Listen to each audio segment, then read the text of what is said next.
Bertemu kembali dalam cerita. Sejak program imunisasi COVID-19 kebangsaan atau PICK dilancarkan bulan lalu, seramai 139,720 individu yang telah pun divaksin setakat ini.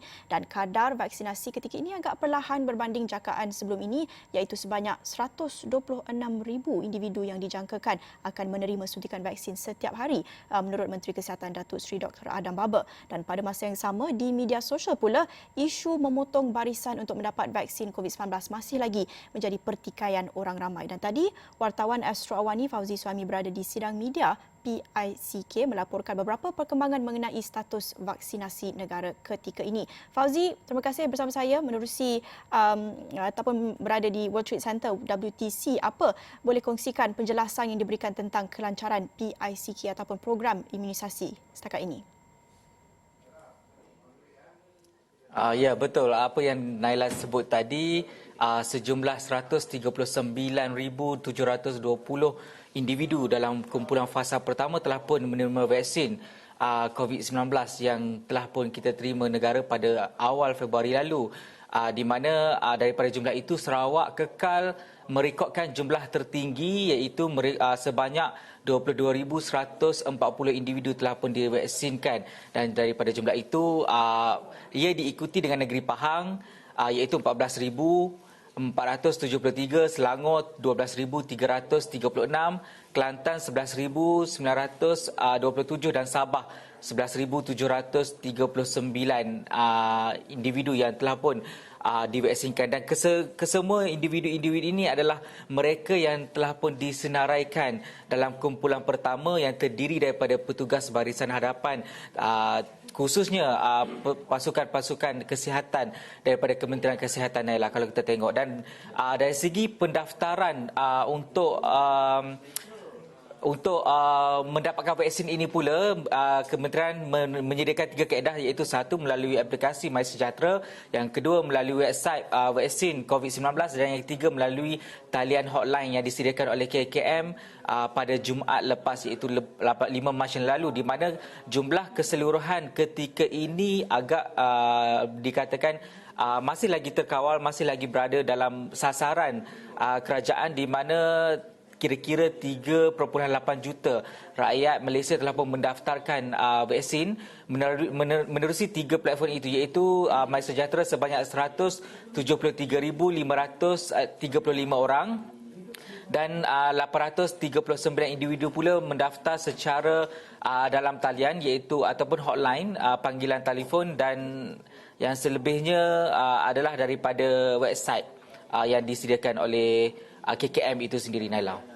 Baik Fauzi, apa yang juga dikongsikan tadi, Menteri PICK Khairy Jamaluddin dijangka menerima ataupun menjadi penerima pertama suntikan vaksin buatan Sinovac bulan ini. Menteri Kesihatan Datuk Seri Dr. Adam Baba kata suntikan itu akan dilakukan selepas semua proses NPRA selesai. Dan kita nak dengarkan sedikit apa yang dikatakan tentang vaksin Sinovac ini.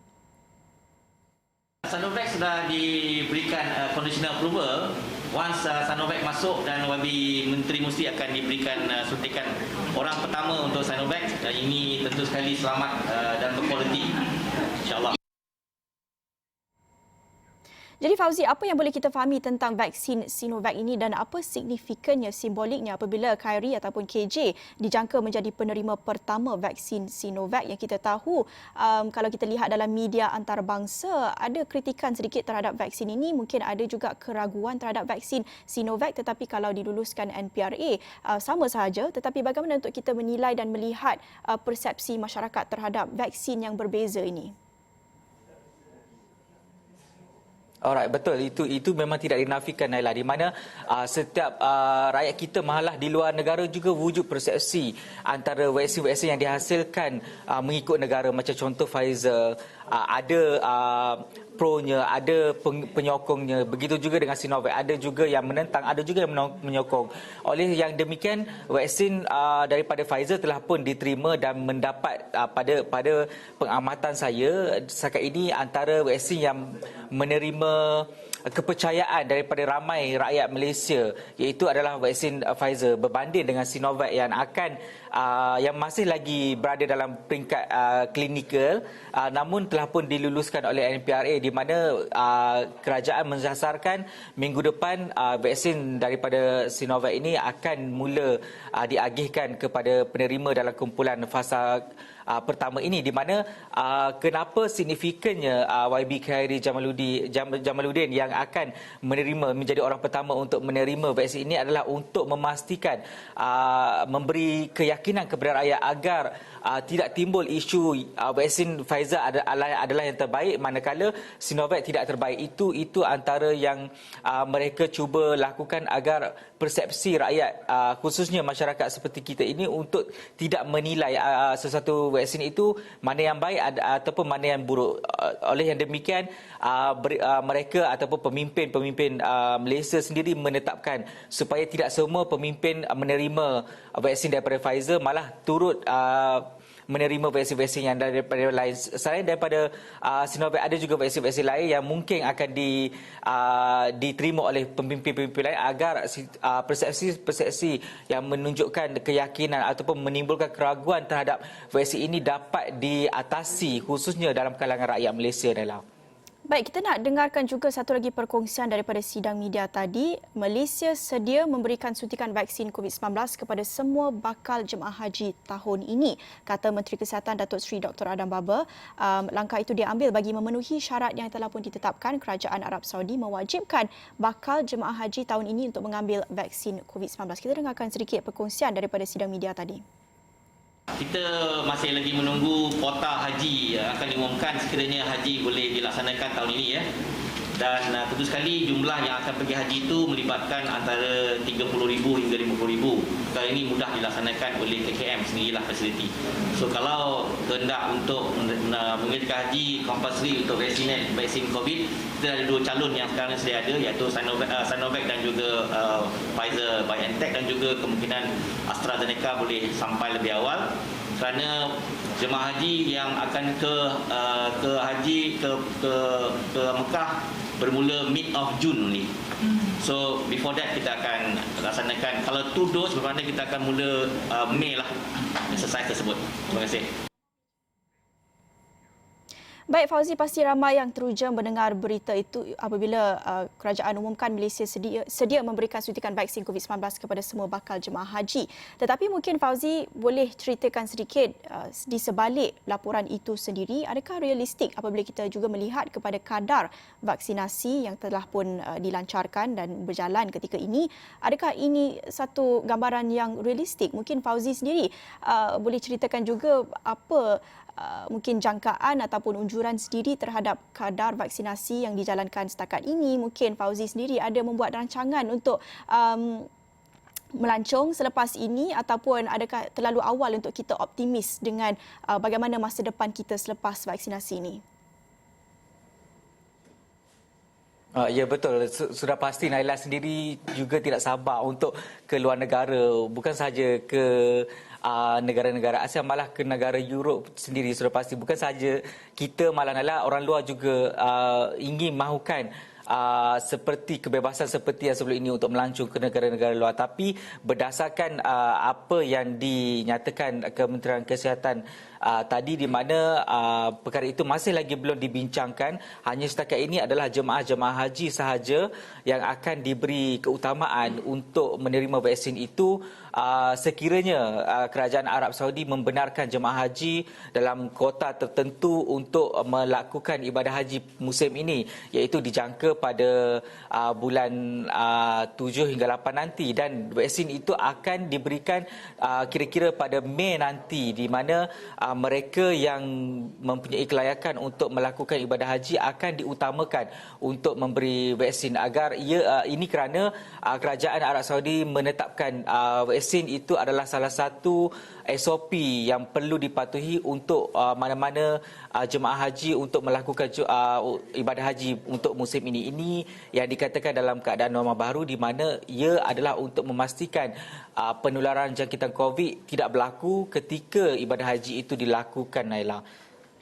Ya, kita berceritakan tentang individu yang diutamakan menerima vaksin ini. Ini juga satu isu yang sering dipertikaikan apabila kita lihat semakin ramai yang tergolong sebagai individu yang diutamakan untuk menerima vaksin ini. Apa yang juga dikongsikan tadi, Mosti telah membatalkan janji temu individu yang tidak sepatutnya disenaraikan pada fasa pertama suntikan vaksin COVID-19. Ini selepas beberapa perkongsian daripada petugas kesihatan KKM mendakwa terdapat mereka yang memotong barisan untuk mendapatkan vaksin. Apa sebenarnya yang diperincikan di sini? Adakah mungkin Mosti ataupun pihak kerajaan berkongsikan juga siapa agaknya individu yang tidak sepatutnya disenaraikan ini, Fauzi? Ya, ada juga kami tugas media bertanyakan tentang isu tersebut di mana wujud pemotongan ataupun pihak-pihak tertentu yang bukan berada dalam kumpulan fasa pertama untuk menerima vaksin secara tiba-tiba ada nama untuk menerima vaksin ini. Namun hasil daripada siasatan kementerian ataupun jawatankuasa khas yang ditubuhkan oleh dua kementerian ini mendapati masalah itu berjaya ditangani, di mana apabila aduan-aduan daripada kumpulan pertama juga yang kategorinya adalah petugas barisan hadapan menyedari berlakunya kejadian-kejadian pemotongan ataupun memotong barisan, sepatutnya vaksin itu adalah dikhaskan kepada kumpulan pertama, namun ada individu yang bukan daripada kumpulan pertama turut disenaraikan secara tiba-tiba. Namun menurut YB Khairi Jamaluddin tadi, mereka menerusi whistleblower telah pun berjaya menangani masalah ini, di mana semua individu yang bukan dalam senarai kumpulan pertama pada fasa ini telah pun dibatalkan serta-merta, di mana hasil siasatan mendapati beliau berkata beliau tidak mendedahkan di mana dan siapakah kumpulan tersebut. Namun apa yang dinyatakan adalah ada setengah kawasan iaitu pusat vaksin di kawasan tertentu mempunyai contohnya berdasarkan apa yang saya faham yang dijelaskan tadi, contohnya di satu kawasan itu diperuntukkan sejumlah 100 dos vaksin untuk petugas barisan hadapan, namun di pusat itu hanya ada 80 sahaja petugas barisan hadapan yang disenaraikan, yang ada dalam senarai kumpulan pertama, dan baki 20 dos lagi sepatutnya adalah menjadi hak milik mereka yang berada dalam senarai pertama, mungkin berada di luar kawasan lain, namun mereka mengambil cara mudah dengan memilih individu-individu di dalam pusat kesihatan itu sendiri untuk menerima vaksin, sedangkan mereka bukanlah golongan yang diutamakan ataupun berada dalam kumpulan fasa pertama. Dan perkara ini telah pun disedarkan KKM, dan telah pun KKM mengambil tindakan di mana nama-nama yang secara tiba-tiba ada dalam senarai untuk menerima vaksin itu telah pun dibatalkan serta-merta, dan lebihan vaksin yang ada di pusat kesihatan itu telah pun diagihkan di kawasan-kawasan yang memerlukan, contohnya di kawasan lain yang masih lagi tidak mencukupi vaksin-vaksin untuk divaksinkan kepada mereka yang betul-betul memerlukan, Naila. Baik, terima kasih Fauzi berkongsikan tentang sidang media status terkini program imunisasi COVID-19 kebangsaan ataupun PICK, dan kami akan sentiasa mengikuti perkembangan program imunisasi dan kadar vaksinasi negara di astroawani.com dan juga di buletin-buletin awani seterusnya. Dan saya kira itu saja perkongsian saya dalam cerita jam ini. Bersama saya, Naila Huda. Salam hormat.